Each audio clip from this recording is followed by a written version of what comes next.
Hare Krishna, chers dévots. Aujourd'hui, nous faisons notre dernière conférence de festival des vibrations transcendantales d'Orléans. Donc, c'est la fin d'histoire de Sakshi Gopal. Donc, on va lire le texte. Quand on dit c'est la fin d'histoire, en réalité, aucune histoire qui est liée avec Krishna n'est pas fin. C'est toujours éternel et c'est sans limite. Ça ne s'arrête jamais. Et Krishnadas Kaviraj Goswami montre dans ce chapitre comment cette histoire a eu la suite, comment elle a continué. Donc les lilas de Krishna ne s'arrêtent pas quelque part. Donc il y a des lilas qui vont en parallèle et il y a des lilas qui font qui font la suite d'une autre lila.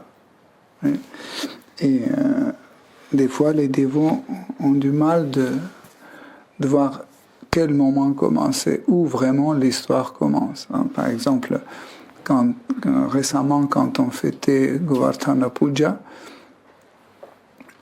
quand je me préparais pour la conférence, je dis mais où je peux commencer et où je peux arrêter? C'est très difficile.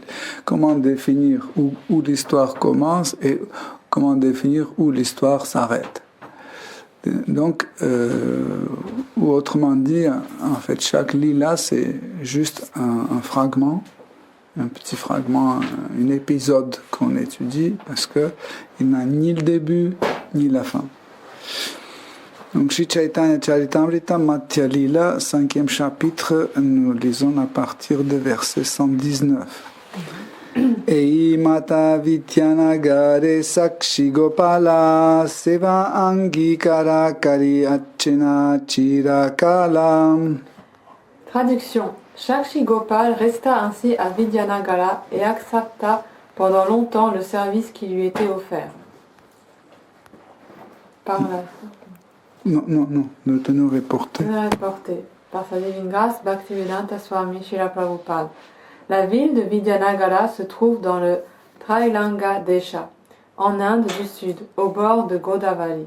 L'endroit où la Godavari se jette dans la baie du Bengale est appelé Kotadesh. Le royaume d'Orissa était très puissant et ce Kotadesh était la capitale de l'Orissa et était alors appelée Vidyanagara. Cette ville se trouvait jadis sur la rive sud de la Godavari. À cette époque, le roi Purushottama prit le contrôle de l'Orissa et désigna un gouvernement. La ville actuelle de Vidyanagara est située sur la rive sud-est de la rivière, à seulement 30 ou 40 km de Rajamahendri. Sous le règne de Maharaj Prataparudra, Sri Ramananda Rai y occupait le poste de gouverneur. Vijayanagara n'est pas la même ville que Vidyanagara. Merci. Donc,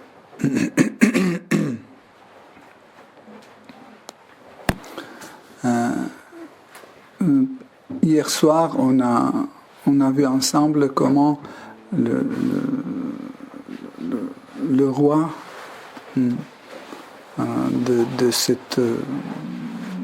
pays où habitaient deux brahmanas, le vieux et le jeune brahmana, comment il a fait construire un temple. Et en fait, pour construire un temple qui peut marcher, en fait, nous avons discuté un peu ce matin, pour que ce temple soit un temple qui va prospérer, qui va vraiment servir à son but, parce que le but d'un temple est assez précis. En Satya Yuga, il n'y avait pas de temple. Les Vaishnavas ou les transcendentalistes n'avaient pas un lieu où il y avait des mourtiers, etc. Donc c'était plutôt une forme d'adoration personnelle. Il n'y avait pas d'adoration collective, comme nous avons aujourd'hui dans le mouvement de Harinama Sankirtana. C'est une adoration collective. Mais parce que l'humanité petit à petit perdait sa foi en Seigneur suprême, perdait les bonnes qualités qui permettent de vivre ensemble, en Dvapara Yuga, les brahmanas ont introduit la pratique des temples, où il y avait une forme d'adoration collective. Parce que le fonctionnement de temple, c'est une forme d'adoration collective. C'est pas qu'une seule personne qui fait l'adoration du temple. Il y a les paroissiaux qui viennent et il y a des brahmanas qui servent le temple, qui font le puja, certaines font la cuisine, etc. Donc le fonctionnement du temple, c'est une forme d'adoration collective. Et aussi, pour que les dévots puissent rester ensemble, pour qu'ils puissent aider l'un l'autre ou créer un service pour les autres. Donc, et les brahmanas ont introduit cette forme d'adoration collective. Par exemple, vous venez au temple, on vous demande de balayer ou nettoyer ou éplucher des pommes de terre, etc. Et ce qu'on vous demande fait une partie de service. C'est pas le service complet, ça fait une partie d'un service. Par exemple, j'épluche des pommes de terre, quelqu'un râpe les carottes, l'autre hache les herbes, etc. Et après, un cuisinier, un brahmana fait la soupe et Pujari l'offre. Donc tout est lié. Okay? Donc c'est un service collectif. Et cela permettait de créer une forme de sangha, une sangha, où les dévots pouvaient mutuellement aider à servir Krishna dans une humeur. Mais chaque fois quand on ouvrait un temple, c'était pas comme ça on avait l'argent. On décidait, voilà, là, ça c'est une belle maison, on va faire un temple ici ou là. Ça se faisait pas comme ça, en fait. Pour ouvrir ou fonder plutôt un temple, les brahmanas prenaient en compte la communauté des Vaishnavas existantes.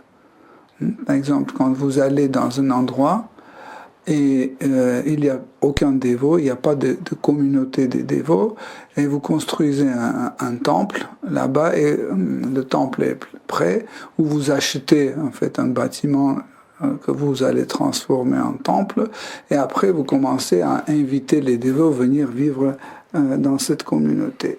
Ça sera très difficile. Peut-être il vous faut 10 ans ou 15 ans pour créer une communauté avant que ce temple marche. Tant que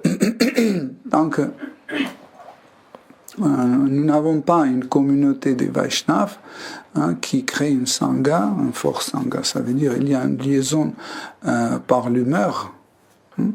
Donc ce temple ne peut pas marcher. Ça va fonctionner d'une sorte d'une entreprise. Même en ISKCON, il y a des temples qui fonctionnent comme une entreprise où les pujaris sont payés, les dévots qui font le service, ils sont payés, les cuisiniers sont payés, tout le monde reçoit leur salaire, il vient, mais c'est difficile à considérer ça comme un service dévotionnel parce que, en fait, nous avons parlé hier que l'acte même de service dévotionnel, l'acte même, c'est un acte désintéressé. Mais quand je sais que j'ai un salaire, donc je suis motivé par le salaire, et je ne peux pas l'appeler service dévotionnel. Donc, et ce genre de temple peut fonctionner comme une entreprise, mais ce ne sera pas un temple. Pourquoi ? Parce qu'il n'y a pas d'humeur. Il n'y a pas d'humeur qui réunit les paroissieux et les serviteurs de temple. Pour que le temple fonctionne, on doit ouvrir ou fonder un temple là où il y a déjà une communauté des Vaishnavas existants. Quand on dit communauté, ça veut dire qu'il y a une humeur commune qui réunit tous les membres de la communauté. Et en se basant sur cette base, ou ce sangha, nous pouvons fonder un temple qui va marcher. Pourquoi? Parce que on a déjà un service commun, collectif, une adoration collective, le service commun qu'on fait, une adoration collective, et en fait cette adoration collective existante, nous pouvons ramener à un endroit précis qui est un temple. Okay? Et ce genre de temple, en fait, il prospère spirituellement, et quand un temple prospère spirituellement, tout le reste va bien. Shri Prabhupada toujours disait, si votre prédication est bonne, donc vous n'allez jamais avoir des problèmes dans votre temple. Qu'est-ce que ça veut dire la bonne prédication? C'est pas la prédication qui est destinée de vider les poches des paroissiens ou des invités. La bonne prédication, c'est que les gens deviennent des bons dévots.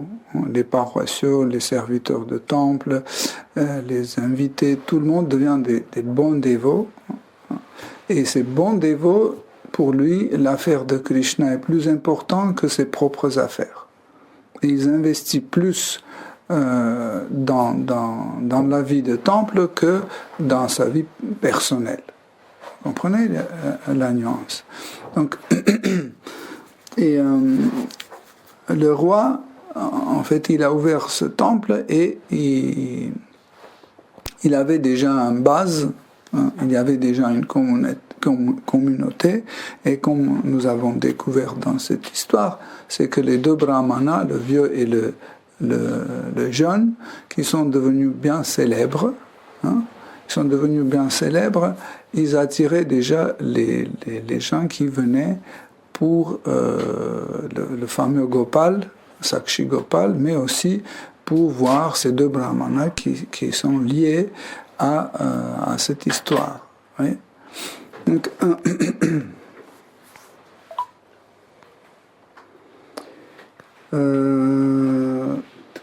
120. Par la suite, ce pays fut conquis lors d'une bataille par le roi Purushottama d'Orissa.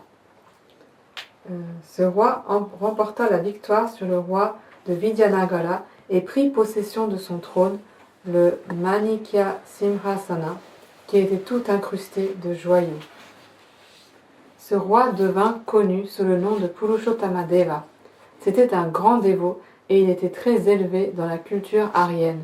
Il adressa une prière aux pieds pareils au lotus de Gopal. « S'il te plaît, viens dans mon royaume. » Lorsque le roi l'implora de venir dans son royaume, Gopal, qui lui était déjà obligé pour son service dévotionnel, exauça sa prière. Le roi prit donc la Murti de Gopal et retourna à Katak. Merci. Donc, nous pouvons être étonnés comment c'est possible. Le roi de Vidyanagara est un dévot et le roi Purushottama est aussi un dévot. Et pourquoi ils ont fait la guerre? Ils ne pouvaient pas s'arranger d'une façon, mais en fait, le roi de Vidyanagara avait une fille qui ne voulait pas donner au roi Purushottama, et le roi Purushottama, il a pris avec la force. Ça veut dire il a fait la guerre, et pour nous, c'est un peu inacceptable, parce qu'on dit, oh non, une violence, c'est pas possible. Donc, toutes les affaires doivent être faites par la voie de diplomatie, etc., etc. Mais en fait, ici, Krishnadas Kaviraj Goswami, il indique il accentue que ce roi, Purushottama, était un roi qui suivait les traditions aryennes. Donc, ça veut dire il respectait en fait l'ordre de Kshatriya, et quand les Kshatriyas ils ont des choses à régler, en fait, ils se battent entre eux. En général, si c'était une petite affaire juste entre les deux Kshatriyas, c'est deux Kshatriyas qui se battaient sans la participation de l'armée. Quand c'était une petite affaire entre nous.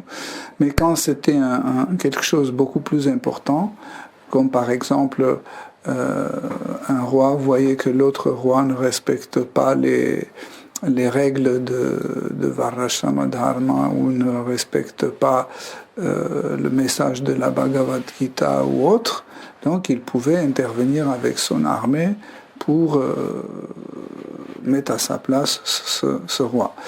Mais ici, nous voyons que c'était l'affaire entre deux Kshatriyas et le roi Purushottama était vainqueur et il a pris la fille du roi de Vidyanagara et il s'est marié avec elle. Donc, personnellement, moi, j'aime pas ce genre de divertissement où on prend la force. Je ne sais pas, parce que, en fait, pour moi, tout ce qui est lié avec les kshatriyas, etc., c'est pas intéressant. Mais parce que j'ai pas cette humeur. Mais ça veut pas dire que l'histoire est mauvaise. Il y a des dévots qui aiment bien écouter la partie de Mahabharata où il y a les batailles, où il y a Karna qui se bat avec Arjuna, etc., etc. Mais en fait, les divertissements de Krishna sont tellement variés que chaque dévot peut trouver son morceau qui est plus proche à son humeur et à sa propre nature. Donc, dans le verset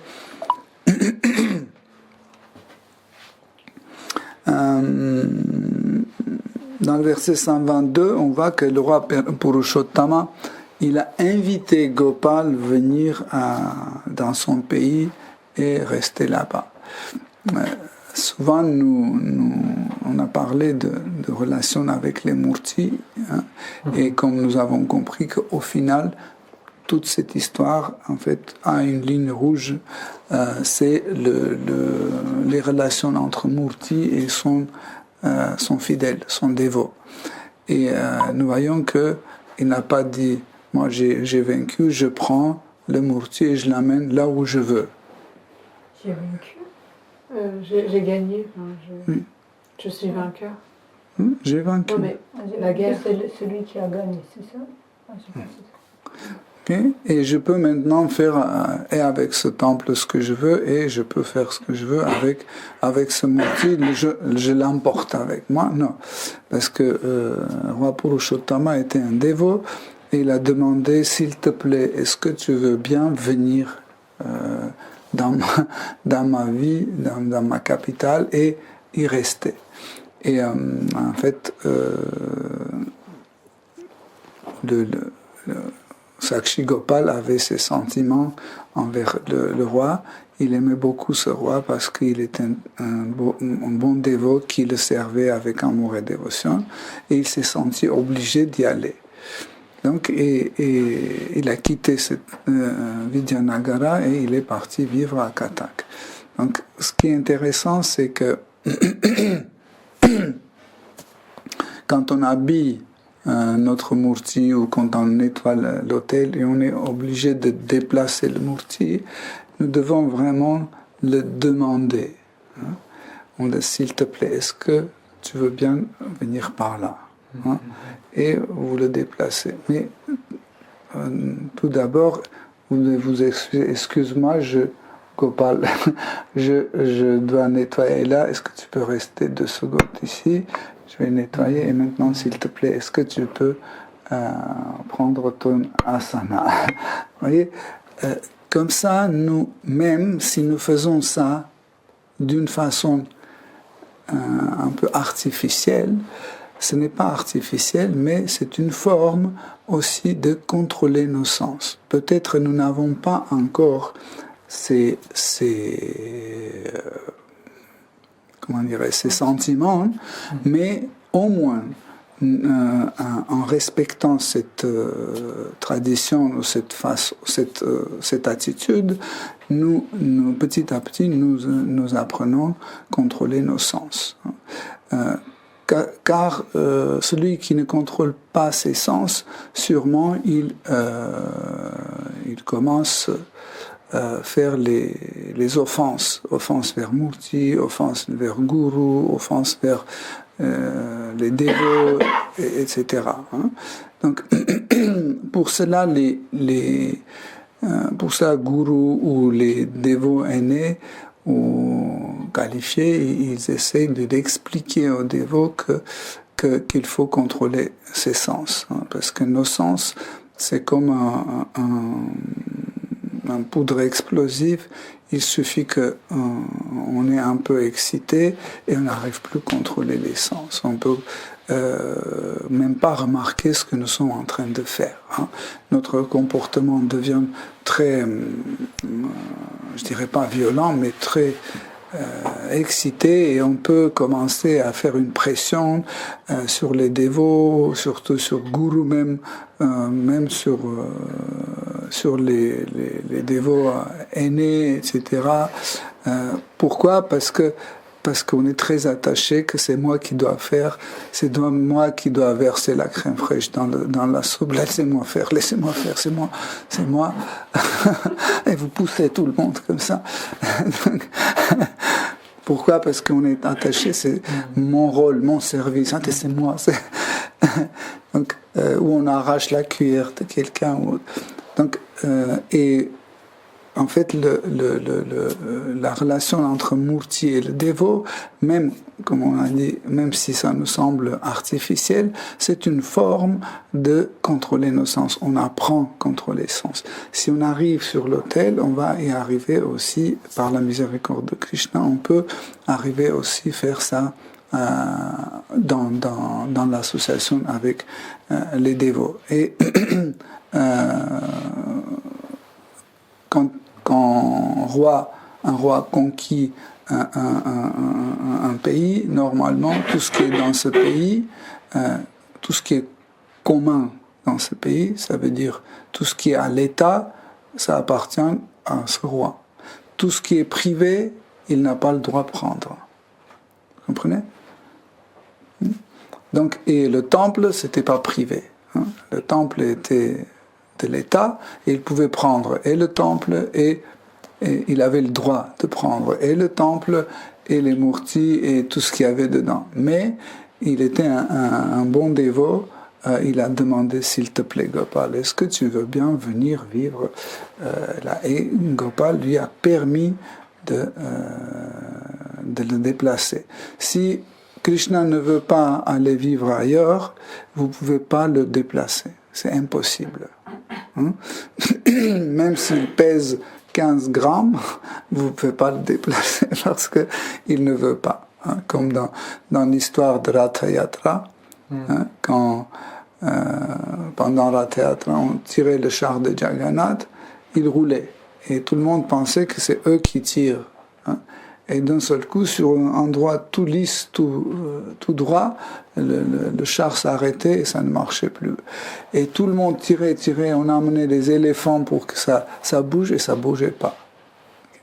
Mais au moment quand Jagannath a décidé d'aller plus loin, le char allait tout seul. Même les cordes devenaient détendues. Mais le char continuait à marcher.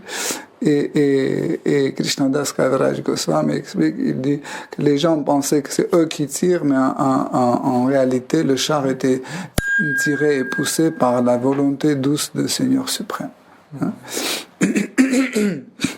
Donc, on va lire la suite. 23. Lorsque le roi l'implora de venir dans son royaume, Gopal, qui lui était déjà obligé pour son service dévotionnel, exauça sa prière.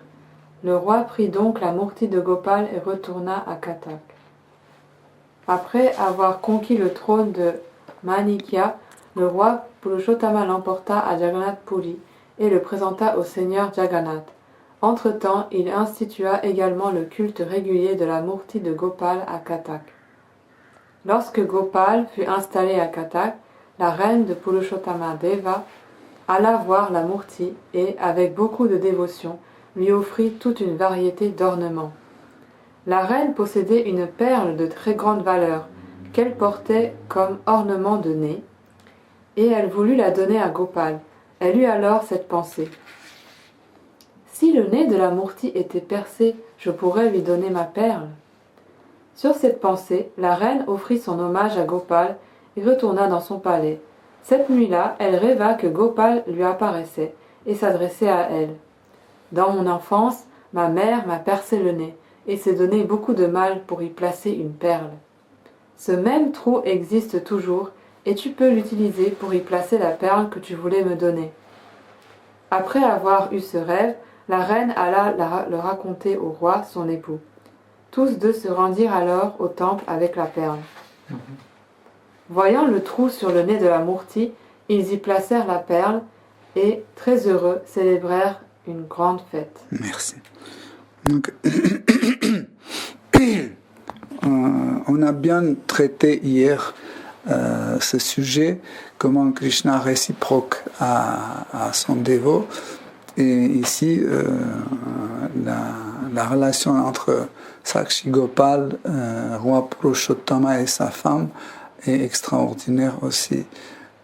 Vous voyez, si vous regardez et analysez l'attitude de la reine, elle n'a pas dit c'est selon les standards, il faut absolument offrir à Krishna tel bijou, etc., où elle n'était pas trop attachée à sa position sociale en pensant que voilà, maintenant les gens vont venir et dire oh, ce roi est pauvre, il n'a rien à offrir à Krishna. Non, en fait, réellement, elle voulait faire plaisir à Krishna.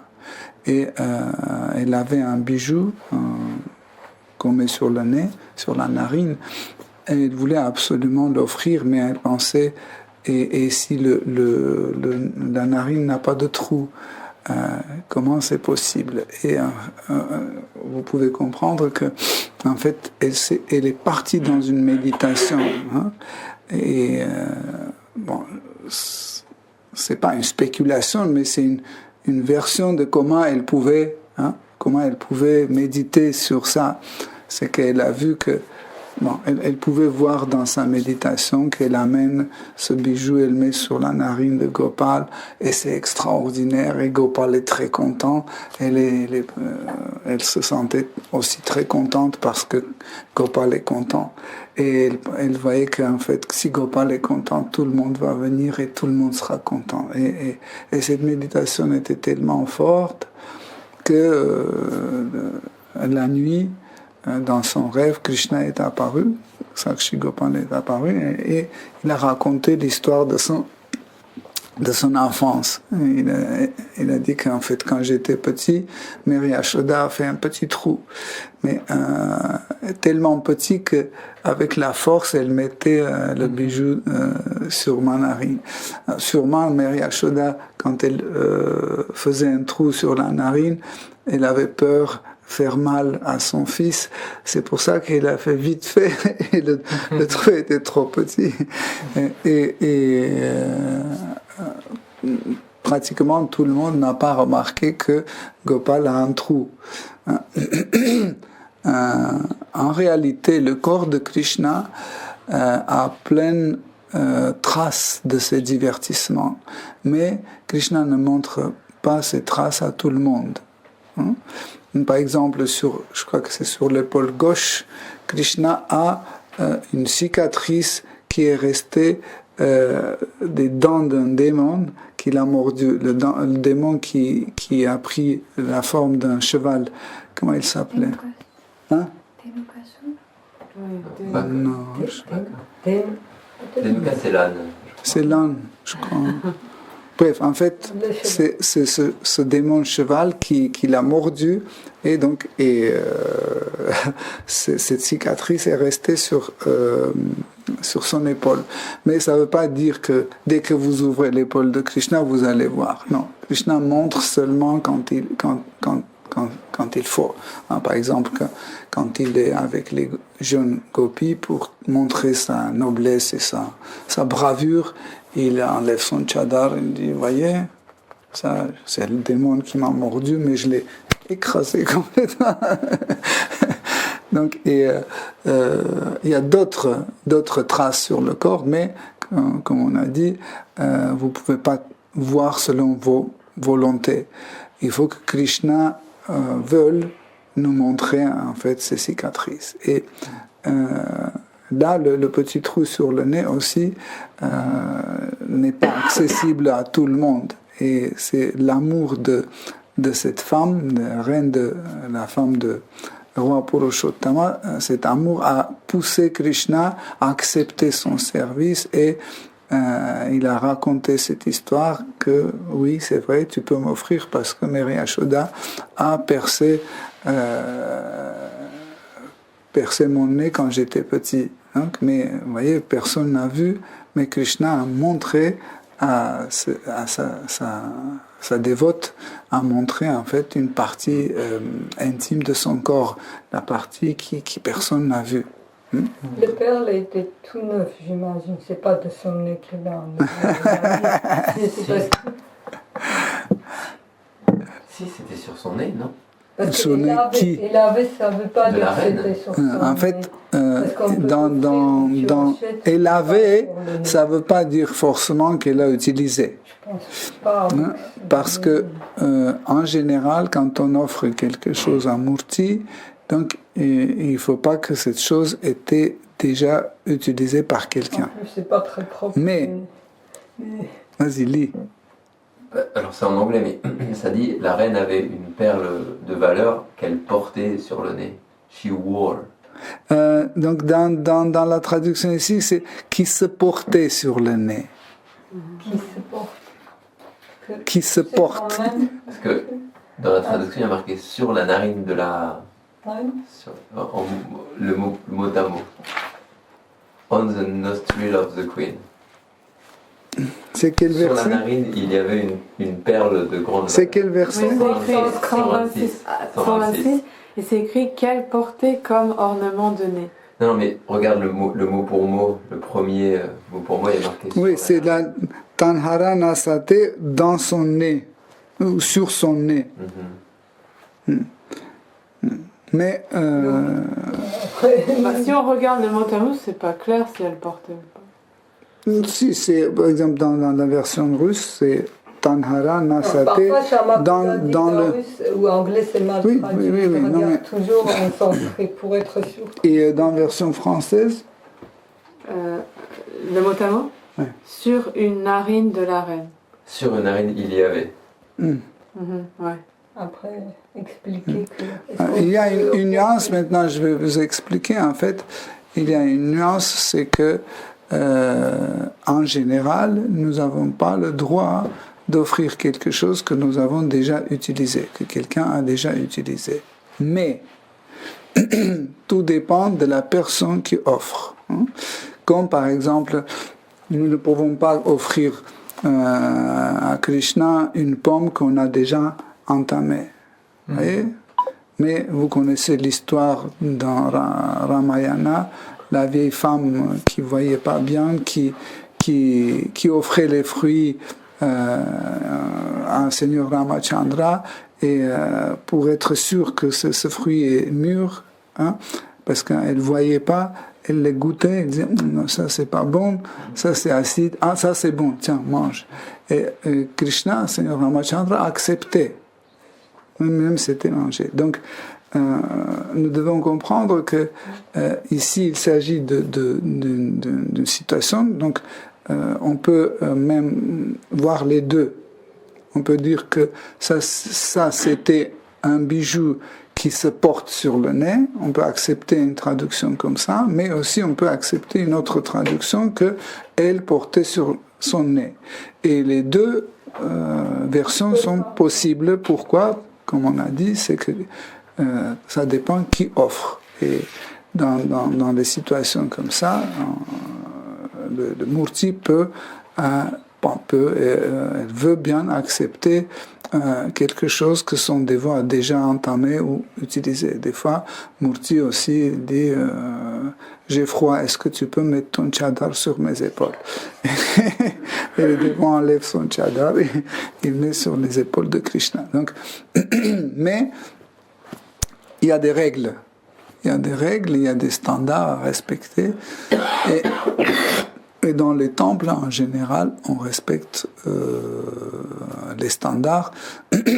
Et encore une fois, comme on a dit, que le service au temple c'est une adoration collective. Chaque fois quand il y a quelque chose, les dévots doivent se mettre d'accord. Par exemple, aujourd'hui, on décide que Ratha Parishishvara doit enlever ses vêtements vieux et démodés et on va mettre un super truc, très joli un vêtement moderne, dynamique, etc. Mais on ne peut pas faire sous la pression, parce que c'est le président de temple qui a dit, ou parce que c'est GBC qui a dit, ou non. En fait, car c'est une adoration collective, la décision doit être prise de telle sorte que chaque membre de ce collectif soit content. Il accepte cette humeur. Je vais vous donner un exemple. Quand l'an dernier, l'an dernier et cette année, on était à Villa Vrindavan pour restaurer le Murti. C'était Ratha Vraja Sundara en Italie. C'est Il n'a pas dit Italie, c'est juste pour préciser. Vous connaissez Villa Vrindavan en Italie. Donc, et en fait, on devait restaurer ce couple, Ratha Vraja Sundara. Et Vraja Sundara, c'est le beau. Le beau garçon. Beau de Vraja. Le beau gosse. Le beau gosse, le beau de Vraja. Hein. Donc, il y avait une sorte d'obstacle pour commencer à restaurer ces murtis. Hein. Quel était cet obstacle, en fait? Car sur les pieds de Vraja Sundar, le rouge qu'on a d'habitude en dessous des pieds, dans les standards, presque tous les murtis de Krishna, c'est rose foncé ou rouge en dessous de ses pieds. En fait, ce rouge montait en fait sur les pieds et couvrait une grande partie de ses pieds. Hein. Et on a essayé de trouver l'historique. Pourquoi ce rouge remonte sur les pieds? Parce que vous ne pouvez pas restaurer le murti ou vous ne pouvez pas adorer un murti si vous ne connaissez pas de quoi il s'agit. C'est quel divertissement, c'est quelle forme, c'est quel épisode, etc. Vous comprenez? Donc on ne savait pas, est-ce qu'on doit retirer le surplus de rouge ou est-ce qu'on doit garder? Donc pendant 3 à 4 jours, en fait, c'était une très forte méditation. Je ne savais pas comment faire. Et je demandais à Krishna pour qu'il ouvre, en fait, finalement, quelle est la solution. Parce que vous pouvez ni restaurer, ni continuer à servir. Parce que pour servir le murti, il faut connaître son origine, il faut connaître cette humeur, cet épisode, ce divertissement. Vous comprenez? Et un jour, Krishna m'a dit, oui, en fait, la réponse est dans mon nom. Donc, Vraja Sundara, le beau de Vraja. Et là, en fait, dans la méditation, il a montré que, en fait, il est le copain des gopis. Et comme dans Srimad Bhagavatam, souvent c'est écrit que quand Krishna venait voir les gopis en cachet, elle prenait ses pieds, il disait oh, tes pieds sont très très tendres et tu as marché sur les pieds, ça te fait mal. Et il mettait sur leur poitrine pour apaiser en fait la douleur que Krishna avait. Et en fait, les gopis mettaient sur leur poitrine ici le kunkuma. C'est une poudre rouge.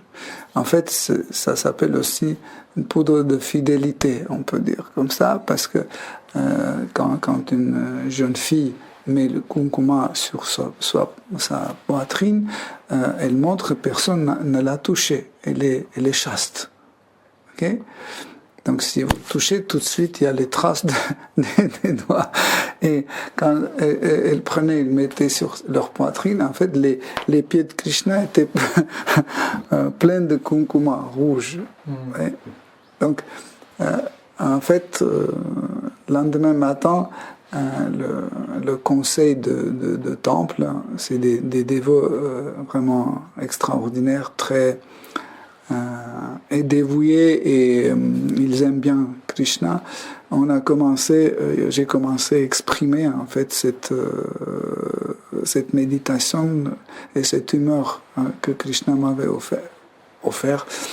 Et en fait, les pujaris, l'administration de temple, les dévots ont beaucoup aimé et ils ont accepté cette version. Parce que nous avons cherché même à ceux qui, dans l'historique, pour trouver la réponse près de ceux qui ont emporté le murti ou près de ceux qui ont restauré le murti, etc. Personne ne savait. Et en fait, donc cette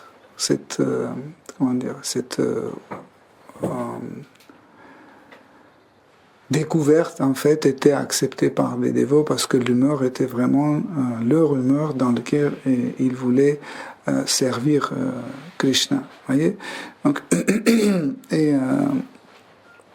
Donc, dans notre histoire, en fait, Sakshi Gopal a relevé une nuance importante qui permettait de continuer de servir.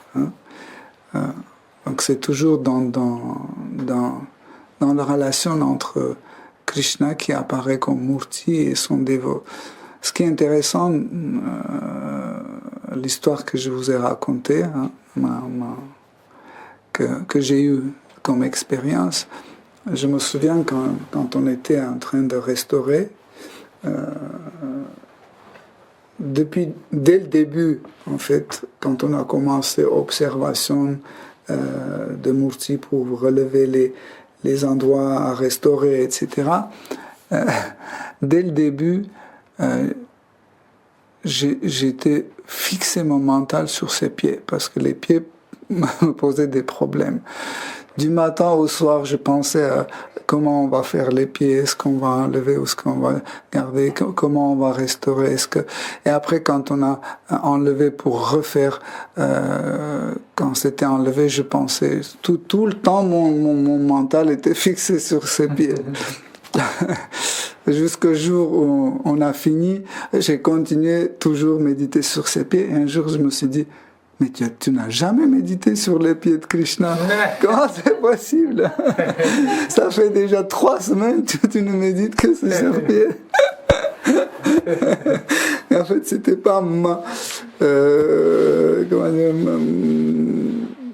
c'est pas mes efforts, ma qualification, c'est que c'est Krishna qui a fait de telle sorte pour que je commence à méditer sur ses pieds. Voilà, c'était extraordinaire. Donc, on continue. Verset 133. Depuis, Gopal est demeuré dans la ville de Katak et on l'appelle Sakshi Gopal. C'est ainsi que Shri Chaitanya Mahaprabhu apprit l'histoire de Gopal. Le Seigneur et ses dévots intimes eurent grand plaisir à entendre ce récit. Tandis que Shri Chaitanya Mahaprabhu se tenait assis devant la murti de Gopal, tous les dévots virent que la Murti et lui avaient le même aspect. Tous deux avaient le même teint et le même très grand corps. Tous deux portaient des vêtements safrans et ils étaient très graves. Les dévots virent que Sri Chaitanya Mahaprabhu et Gopal étaient tous deux auréolés de lumière et avaient des yeux comme des lotus. Tous deux étaient absorbés en extase et leurs visages ressemblaient à des lunes pleines.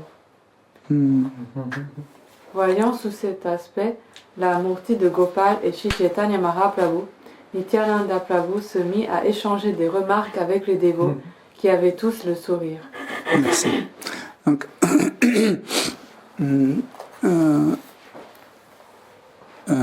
ici, Sri Chaitanya Mahaprabhu a en fait a manifesté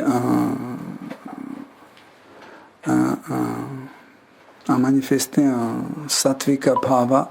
C'est une extase très profonde qui est liée au changement de la couleur ou de l'aspect extérieur du corps. Il y a 8 sattvika bhava et celui-là il s'appelle Vaivarnya sattvika bhava. On peut voir différentes endroits où Krishna ou ses dévots manifestent ce sattvika bhava, Vaivarnya. Déjà, on peut dire que cette extase que Sri Chaitanya Mahaprabhu manifeste dans ce monde, c'est un Vaivarnya continu. Parce qu'il a la couleur de Srimati Radharani. Parce qu'il est dans l'humeur de Srimati Radharani, il est plein de Radha Bhava, et en fait, parce qu'il est plein de Radha Bhava, ça apporte aussi la couleur de beurre sur l'aspect extérieur de Shri Krishna. Et pour ça, Krishna qui est noir, il devient Tvisha Krishna. Tvisha veut dire qui est clair, n'est pas foncé. Donc, vous pouvez voir aussi d'autres extases que Krishna maintient d'une façon constante. Par exemple, vous avez vu Jagannath toujours, n'est-ce pas? Donc là, Jagannath manifeste un autre extase stamba aussi. Il est immobile comme ça.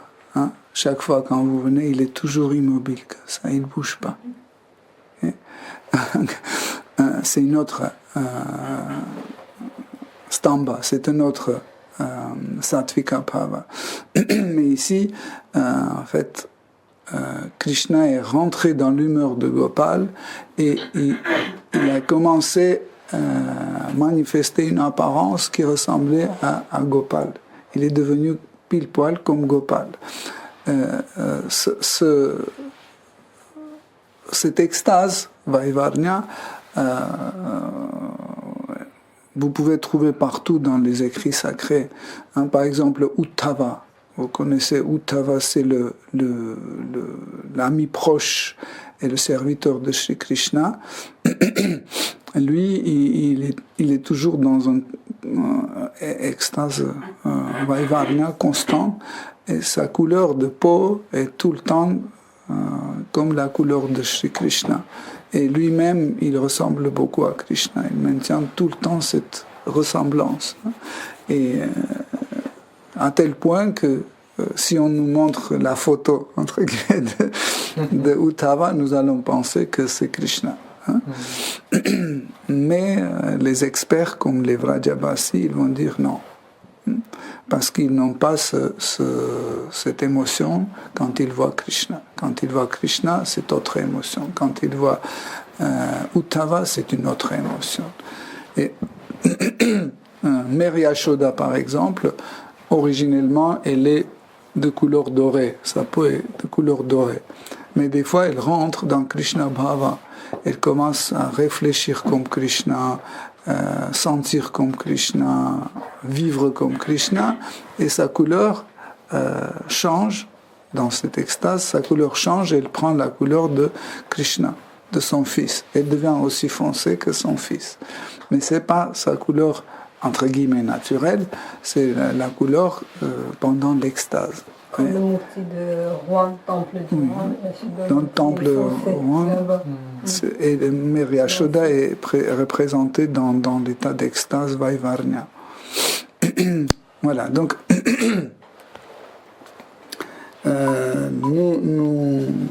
nous avons vu comment les dévots étaient aussi en extase en voyant l'extase de Shri Chaitanya Mahaprabhu. En général, Krishna n'aime pas trop montrer ses extases. Seulement, on voit l'état d'extase de Krishna quand Krishna est déjà tombé dans l'extase, et quand il est dans l'extase, il se contrôle plus. Il n'arrive plus à contrôler ses propres extases, et ça nous permet de le voir dans l'état d'extase. Hein, comme par exemple l'extase de Jagannath, il est dans l'extase constante, okay, et il ne peut pas arrêter parce qu'il est dans cette situation, il est dans l'extase, donc il est plongé et il ne pense même pas d'arrêter. Okay? Donc nous avons fini cette histoire de Sakshi Gopal. Il nous a conduits dans les coins de dévotion que nous n'avons pas encore eu l'occasion de voir, analyser et savourer. Et j'espère que en fait, toute cette histoire que Krishnadas Kaviraj nous a transmis par sa miséricorde va nous aider de mieux servir Krishna et comprendre sa nature. Hare Krishna. Si vous avez des questions, des commentaires. J'ai peut-être pas suivi ce passage hier, mais quand la Murti elle est arrivée dans le village, à sa place d'origine, elle y était plus ou... Bonne question. Ouais. Qu'est-ce qu'elle est devenue la Murti à sa place d'origine en fait? Parce qu'il était quelque part et les gens l'adoraient, c'est vrai.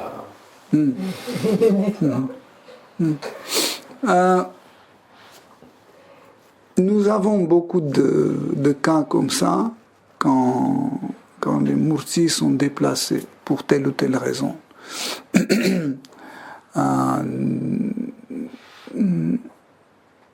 Ceux qui sont très liés à cette forme, eux, ils se déplacent, ils suivent le murti.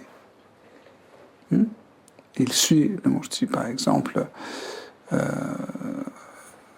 Ratha Parishvara était à Paris, les dévots étaient à Paris. Après, on a amené à je ne sais pas où, après je ne sais pas où, après il est arrivé à Noisy-le-Grand, après Noisy-le-Grand il est arrivé à Sarcelles, et les dévots le suivaient. Donc, c'est pas écrit ici, mais nous pouvons imaginer ce scénario qui est le plus probable. Hein. D'habitude, c'est comme ça. Ceux qui sont très attachés à ce murti-là, un murti précis, ils le suivent. Ceux qui sont attachés, mais pas tant, ils aiment bien ce murti, mais ils ne suivent pas. Aussi, c'est intéressant, les gens sont se levés, ils vont au temple, le murti n'est plus là. Et donc en fait, vous voyez, c'est comme j'ai dit que l'histoire n'a pas ni début ni fin. Ouais, et moi-même, personnellement, j'aimerais bien entendre la description des gens, des fidèles qui sont venus le matin et ils ont vu que Gopal est parti.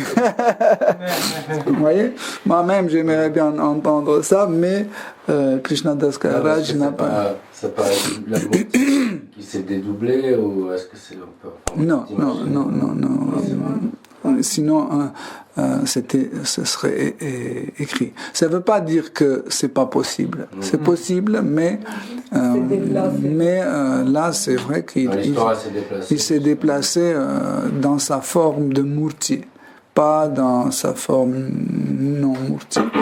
Mais c'est important ce que tu dis parce que, en effet, les lilas de Krishna peuvent être vus de différents angles, de différents endroits. Et chaque fois quand on est en train d'écouter, l'histoire ou le katha est transmis par tel ou tel dévot qui voit par sa propre dévotion. Okay? Si un autre lit cette histoire, c'est différent. Hein. Par exemple, j'ai lu 3-4 versions d'épisodes où Sri Nityananda Prabhu a cassé le danda de Sri Chaitanya Mahaprabhu, et il y a tellement de choses qu'on peut dire que ça ne correspond pas entre ces 3 versions. Okay? Mais tous les 3 ou 4 versions sont authentiques parce que chacun a raconté de son point de vue, et c'est normal.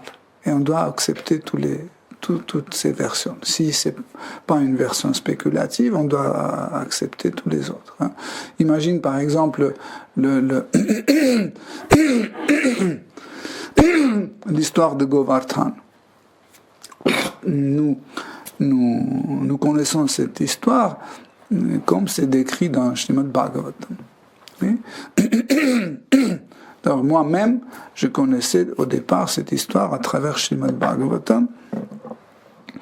Et en fait, Srila Prabhupada, dans son livre Krishna Book, il a re-raconté cette histoire. Il n'y a pas grande différence. Hein. Il y a juste un extase un peu différent, mais il n'y a pas beaucoup de différence.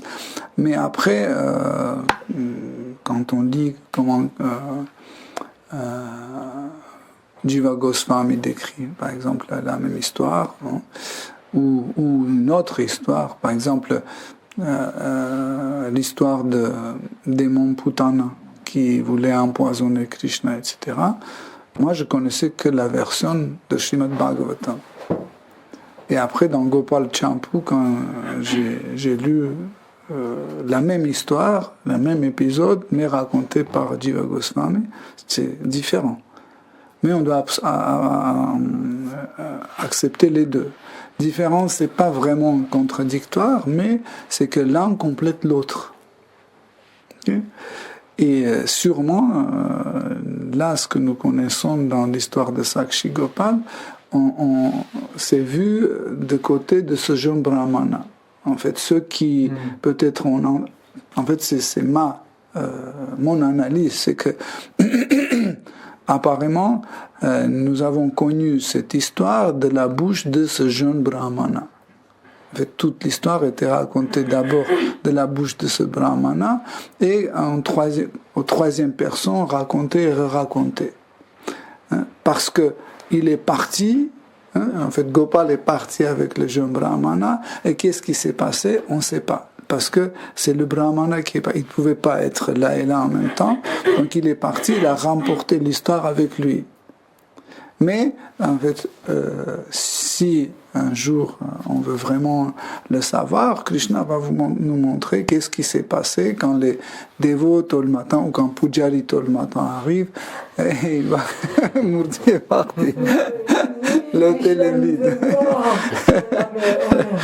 Donc, sûrement, sûrement, ça c'est, tu peux ne pas avoir de doutes, sûrement ça existe, mais il faut tomber sur la bonne personne qui connaît en fait cette histoire et ça sera extatique. Moi-même, j'aimerais bien connaître qu'est-ce qui s'est passé, comment, etc., etc. Hein?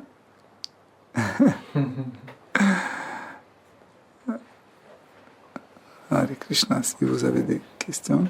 Vous avez dit quand vous étiez à Vrindavan, vous avez pour restaurer la Murti, pour les pieds de Krishna, le rouge, et il faut, le Pujari doit toujours bien connaître l'histoire de la Murti, du lila qui correspond aux traces qu'il y a sur.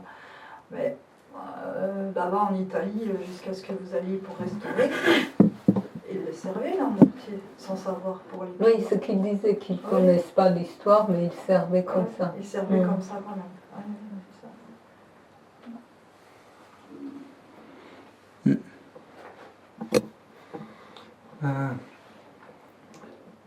Когда вставляли сережку в нос Гопалу, Вставляли что?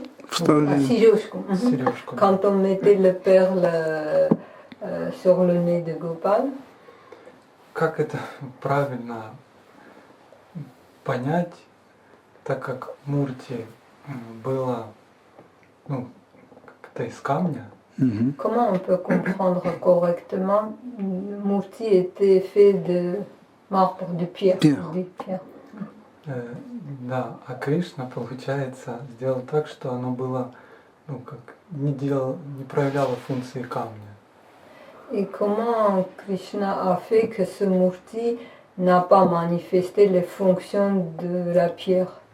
Вы объясняли, конечно, что материя, он может использовать материю.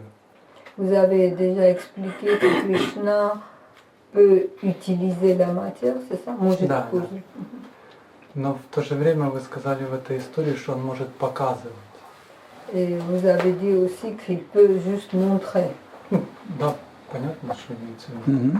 Ну, что проявить, например, что ты можешь это увидеть, а можешь это не видеть. Il peut manifester les choses qu'on peut voir et on peut ne pas voir. И вот это само надевание, оно происходило на каком уровне? Вот физическом или вот, ну, как это... Quand il mettait le perle sur le nez, ça s'est passé au niveau physique ou comment? Au niveau transcendantal. C'est que la reine, elle a amené son bijou et l'a mis sur son nez. Et Krishna était content.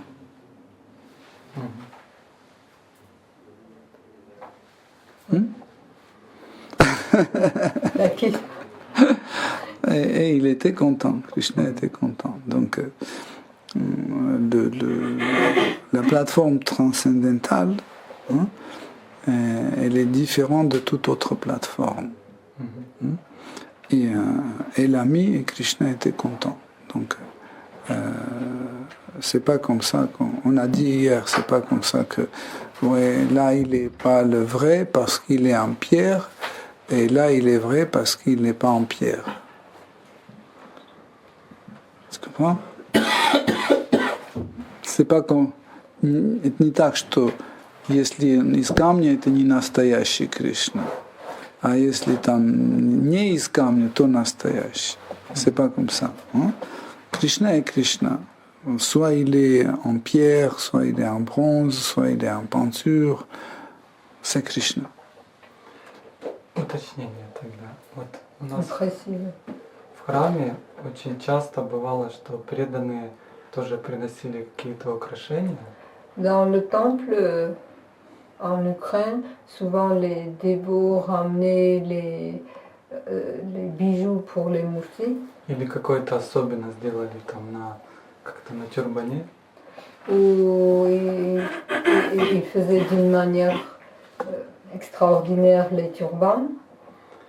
И никто не видел этого, пока этот преданный не рассказал. Et personne ne voyait tant que ce dévot ne nous racontait pas. Хотя все время смотрели, ну там, когда проходит этот арати, все смотрели. Et pourtant, tout le temps, on regardait sur les murtis quand il avait l'arati, etc. И вот я не понимаю, одновременно ты же смотришь, ты видишь это на физическом уровне, но ты не видишь.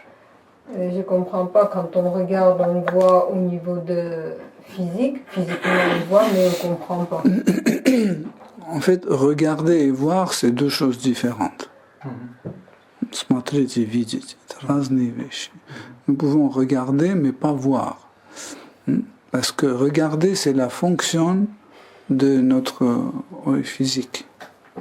Mais voir, c'est la fonction de notre intellect et notre conscience. Понимаешь? То есть получается, если я сейчас, ну, я просто дальше это развиваю, то, что вы говорите, Je если я vais сейчас, développer plus ce que vous êtes en train de dire. если я сейчас смотрю на мурти, то это не значит, что я их вижу, да? Si maintenant je regarde sur les murtis, ça ne veut pas dire que je les vois. Si je les Tu regarde, peux, ça veut tu pas peux dire- regarder et voir, tu peux regarder et ne pas voir. Les deux sont possibles. Tout dépend du niveau de ta conscience. Si tu as la conscience Krishna, tu vas voir. Si tu n'as pas la conscience Krishna, tu ne peux pas voir. C'est comme ça.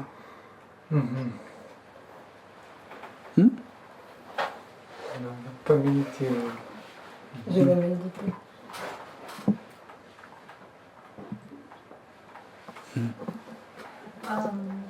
C'est une question par rapport aux murtis, par rapport à Seva vers les murtis. Je vais chez mon Goranitai, mais je n'ai pas d'initiation. Mais pour la miséricordie des dévots, j'ai reçu Goranitai. Je les garde et je les offre prasad et je fais un puja vraiment simple. Mais je ne sais pas si je suis assez qualifiée et j'ai assez de bhakti pour les servir comme ils veulent et qu'ils font le standard. Je ne sais pas s'ils aiment ce que je fais ou c'est meilleur à donner ces mortiers à quelqu'un qui sont dévots, profonds, avec l'initiation et qui ont beaucoup d'âge de pratique. Une expérience.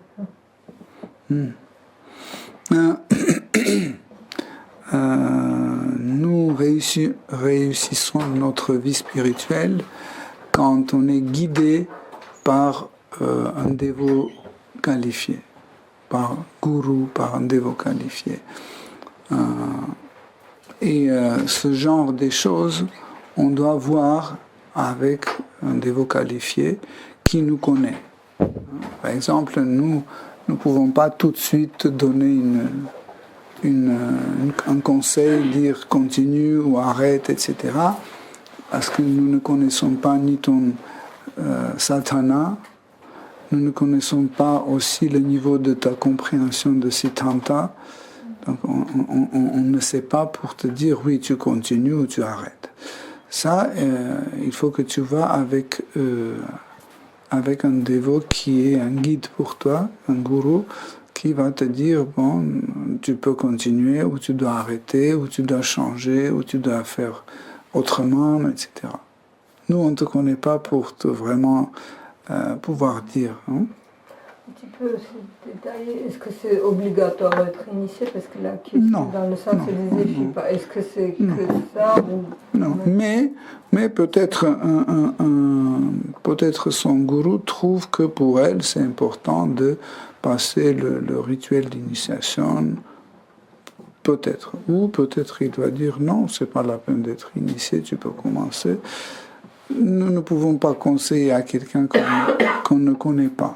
Hein? Par exemple, je ne peux pas aller au festival de Ratha Yatra et voir un dévot pour la première fois qui vient de Portugal. Et je dis, bon, est-ce que tu veux bien devenir le président de notre temple? Je ne peux pas dire, parce que je ne le connais pas. Et donner des conseils aux autres. Par exemple, Brat n'est pas initié. Mais nous tous, à Yoga Lyrique, on fait confiance à Brat et il sert, il fait puja en Murti.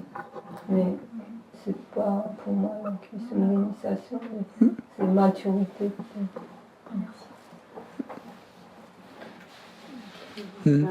Hier, vous avez expliqué qu'il n'y a pas de différence entre la murti, comment dire, en 3D et l'image de Krishna.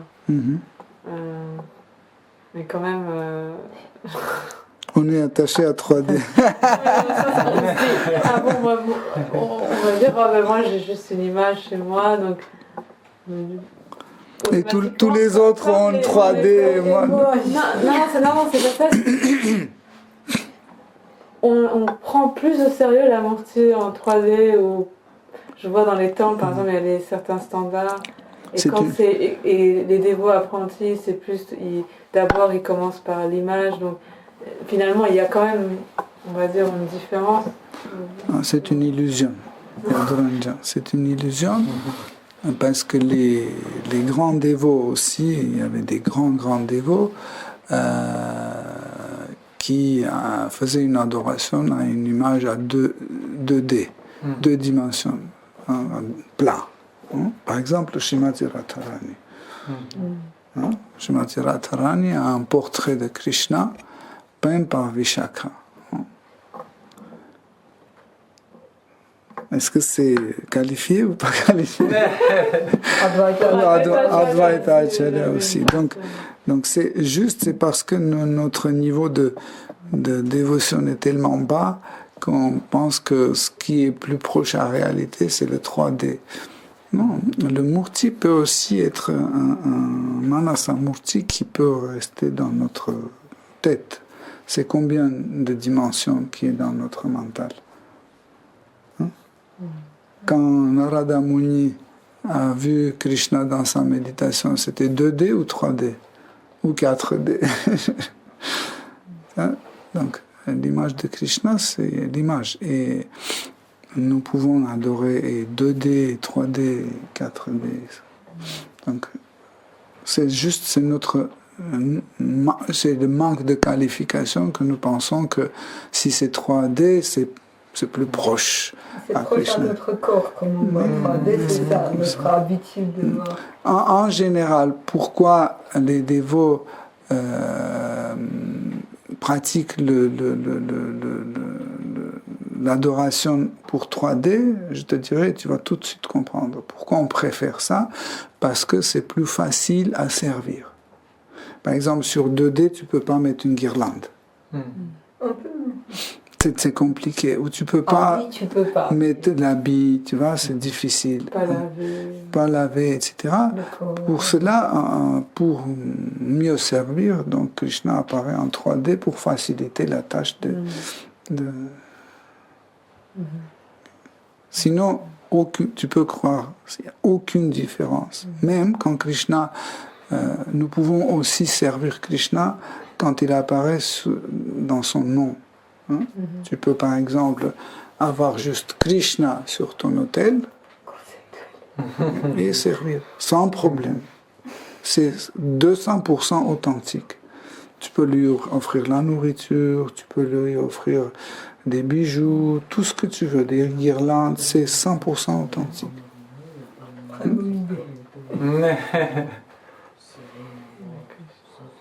Hare Krishna. Si vous avez d'autres questions, on a encore du temps. Qu'on finisse un petit peu tôt pour pouvoir... Oui, on a encore une demi-heure. Midi, les parents viennent. On est au courant. Krishna nous a transmis l'info.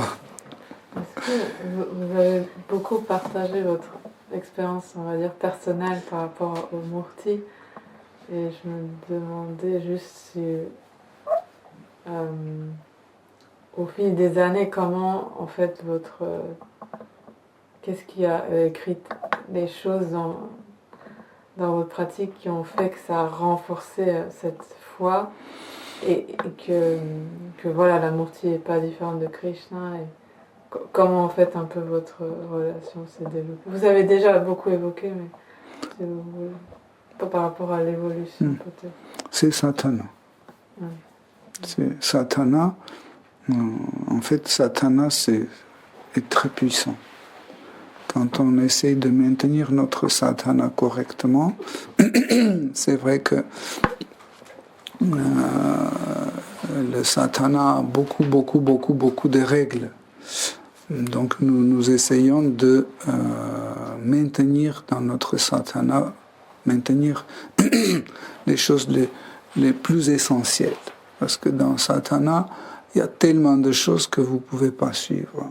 Donc, parce que si vous suivez chaque détail de Satana, présenté dans les livres, toute la journée, vous ne ferez que faire d'achaman.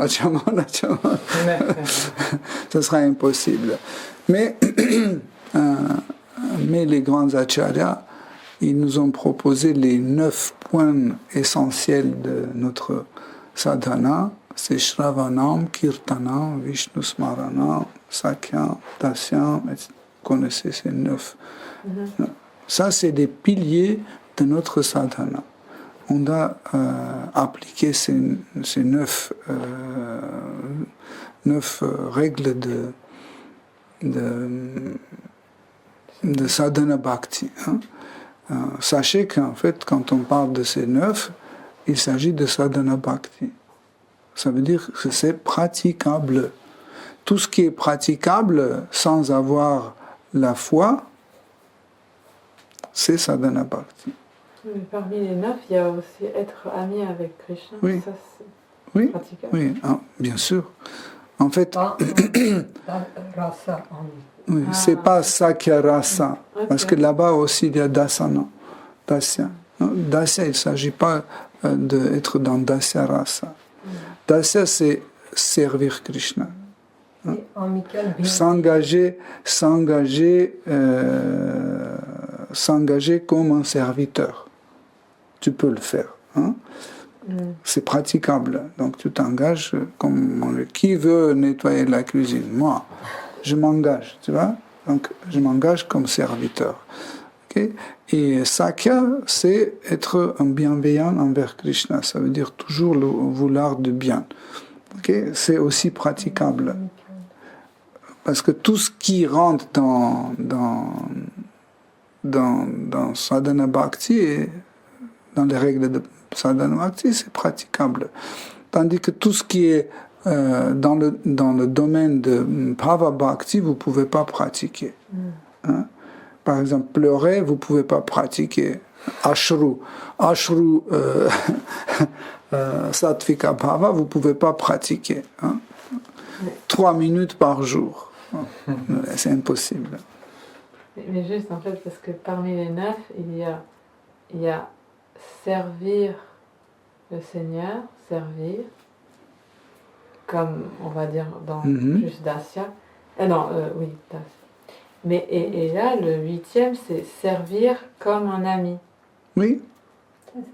Être bienveillant. Amical, friendly. Quand on va au travail, non, on dit il faut être friendly. Ça ne veut pas dire on est les amis, mais on est friendly. Mais comment on fait si on n'a pas ce sentiment-là? Non, il ne s'agit pas d'un sentiment. Tu vois? Qu'est-ce que ça veut dire concrètement? Par exemple, je vais te donner un exemple un peu théâtral. Par exemple, je suis le directeur d'un magasin, ok, et j'ai besoin d'une caissière. Et je t'engage comme caissière et je dis, tu dois être très gentil avec les clients. Donc tu dois être amical avec les clients. Et donc tu la pratiques. Il y a le monsieur tel qui arrive chaque jour pour acheter du lait. Il dit, ah bonjour monsieur tel, ça va, vos enfants vont bien, etc. Tu le pratiques. Tu n'as aucun sentiment pour ce monsieur. Tu es complètement indifférent, mais tu pratiques ça. Tu comprends? Tu es bienveillant. Bon, ne prenez pas ce lait-là, celui-là il est meilleur. Tu vois? C'est amical, mais tu n'as pas de sentiment d'amitié avec lui. Mais tu le pratiques. C'est ça le truc de Sadhana Bhakti. Tandis que tout ce qui est dans le domaine de Bhava Bhakti ou Prema Bhakti, on ne peut pas pratiquer. Hein, par exemple, tu ne peux pas pratiquer l'amour maternel chaque jour. Tu te lèves et dis, oh mon fils, tu vois que c'est faux. Ça ne marche pas. Krishna dit, attends. Tu comprends? Aussi, juste un petit complément, parce qu'il disait par rapport au service au murti, ça sert à quoi? Parce que servir au murti, ça veut dire s'attacher à eux. Je donne un exemple. Pourquoi nous sommes attachés plus à nos enfants qu'aux enfants du voisin? Parce qu'on les sert. Plus on sert, plus on s'y attache. Même si les gens, quand ils adoptent les autres enfants, ils s'attachent comme leurs propres enfants parce qu'ils les servent. Si tu es observateur dans ta vie, tu verras à qui tu sers, tu s'attaches à cette personne-là. Et Krishna, comme dit, pense toujours en moi. Plus on sert, plus on s'attache. Et si tu es attaché, tu penses tout. C'est ça qu'on pratique pour très grossièrement, comme nos enfants, avec un temps passé, on s'attache à Krishna en le servant. C'est le service qui créait cet amour, comme si ça devient le tien. Tu considères que c'est le mien. Juste, c'était...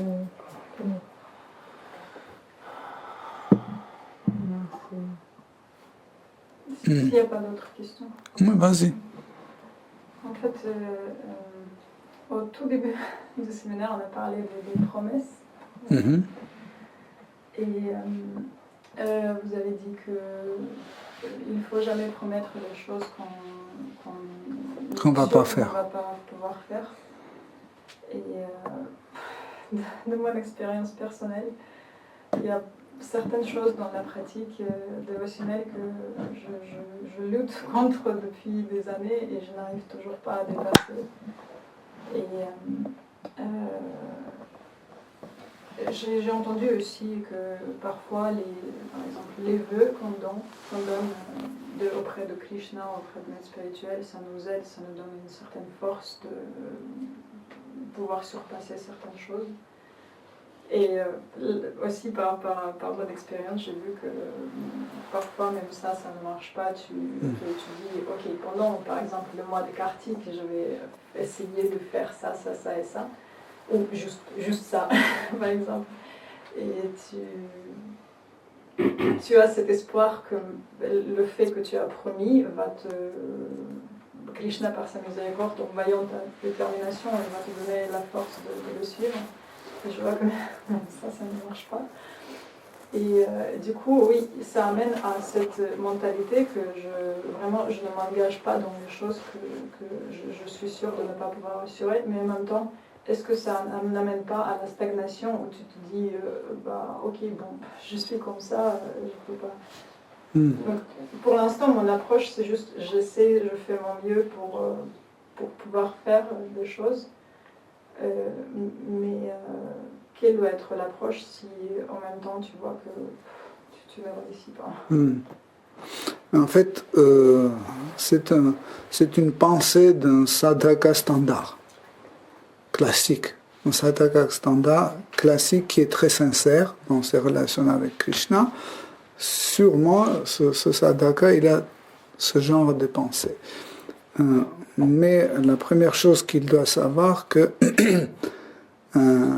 il n'existe pas les âmes qualifiées qui sont capables de faire servir des dévotionnels et les âmes qui ne sont pas capables de ne pas pouvoir faire service dévotionnel.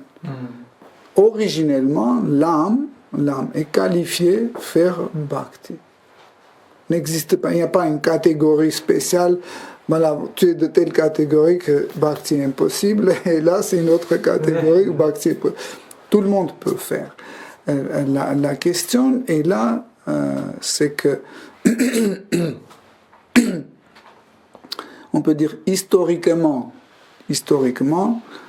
selon notre karma, nous sommes engagés dans différentes choses, okay, qui nous met dans différentes situations. Par exemple, je peux commencer ma vie dévotionnelle quand je suis déjà marié et j'ai 3 enfants. Okay?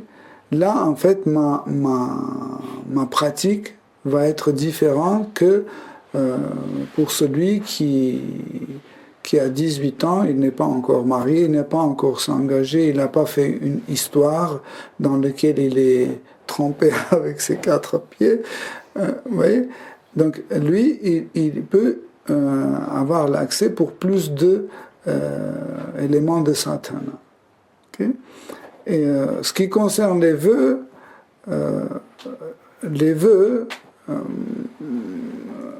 et vouloir, c'est un peu 2 choses différentes. Le vœu, c'est quand j'arrive, je dis, à partir d'aujourd'hui, Krishna, Damodara, s'il te plaît, je veux ta miséricorde, tes bénédictions, je veux chanter 33, désormais je veux chanter 33 tours. Ok? Donc, je promets, c'est une promesse. C'est une promesse. Donc tu as dit et tu dois le faire parce que tu as promis. Mais il y a une autre version que je veux bien chanter. Je veux bien chanter 32 tours par jour. Je veux, mais je ne promets pas. Mais je veux. Aujourd'hui j'ai fait 17, demain je vais faire 22, lendemain je vais faire 19, après je vais faire 43. Tu comprends? Mais chaque jour, je fais un effort pour faire plus.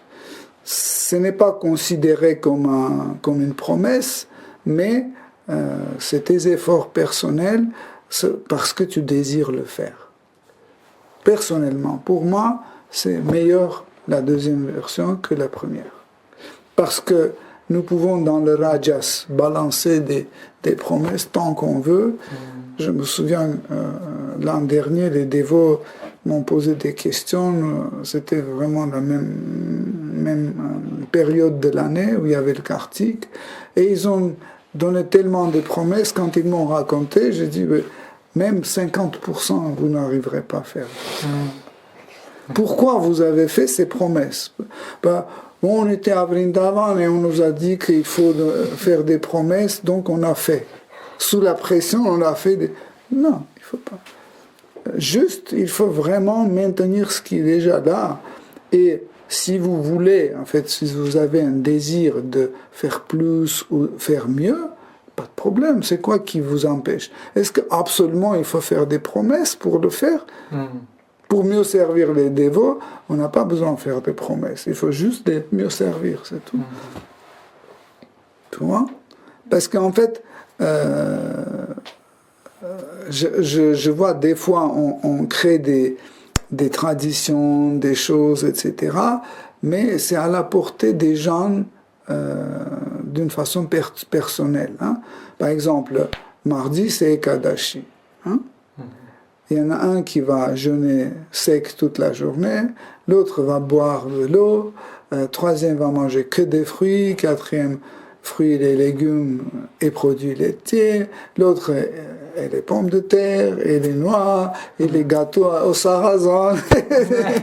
Donc, ça veut dire chaque dévot en fait va respecter ou honorer Kadashi à sa façon, mais il va faire. Donc c'est pas la peine de vraiment faire une pression sur les dévots. Donc chacun fait les efforts compatibles à sa nature. Quand on dépasse en fait les possibilités de notre corps juste dans notre imagination, après il faut les mettre en pratique, en réalité. Et moi personnellement, je préfère que si vous voulez faire quelque chose, faites-le. On n'a pas besoin de promesses. Mieux juste faire. C'est encore, il y a plus de... Par exemple, vous ne promettez pas chaque jour nettoyer les toilettes, mais vous le faites. Ça a encore plus de valeur que si vous promettez à tout le monde que vous allez nettoyer les toilettes et vous ne le faites pas. Comme dans l'histoire de Prabhupada.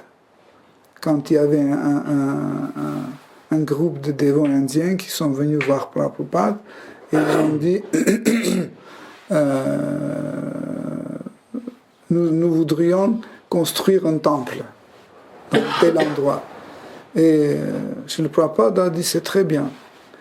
Et ce groupe des Indiens a dit mais on veut que vous nous disiez donner une instruction pour qu'on construise. Il dit non, c'est une très bonne idée. Vous pouvez le faire. Vous pouvez le faire. C'est une très bonne idée. Non, il a dit. Vous nous donnez un instruction, vous dites que construisez ce temple et on va le faire. Et le Prabhupada a dit non. Mais ils ont dit mais pourquoi? Le Prabhupada a expliqué. Il a dit, parce que si vous faites, parce que vous voulez construire un temple et vous ne réussissez pas, on dit bon, ils n'ont pas réussi, c'est tout.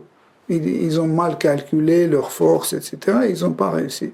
Mais si je dis construisez-le et vous ne le faites pas, ce sera que vous n'avez pas obéi les instructions de maître spirituel. Donc pareil, c'est pas la peine de faire des promesses, faites-le, c'est tout. Faites des efforts pour le faire. Hare Krishna. Ok, chers dévots, désolé s'il y a encore des questions, mais on verra ça. J'ai une petite question, mais ça n'a rien à voir. J'ai perdu ma paire de karata. Est-ce que quelqu'un l'a? Là, il faut aller voir les murtis. En bas, j'ai vu une paire. On va aller voir en bas. Внизу, там, где On все va aller voir en bas. Le fil blanc. Oui, j'ai vu avec le fil blanc en bas. Ok, chers dévots, on va clôturer notre festival de vibrations transcendantales Après à Prasad. Orléans, après le Prasad. Maintenant, je vous remercie parce que grâce à votre présence, Krishna nous a transmis beaucoup de réalisations, beaucoup d'inspiration, et je pense que nos efforts seront dupliqués ou triplés dans le service à Shri Radha et Krishna.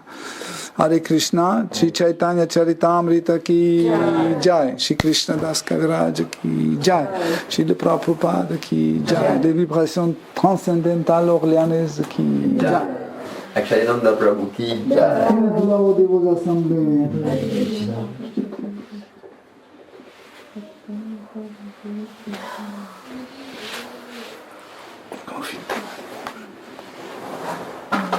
Préparer des assiettes.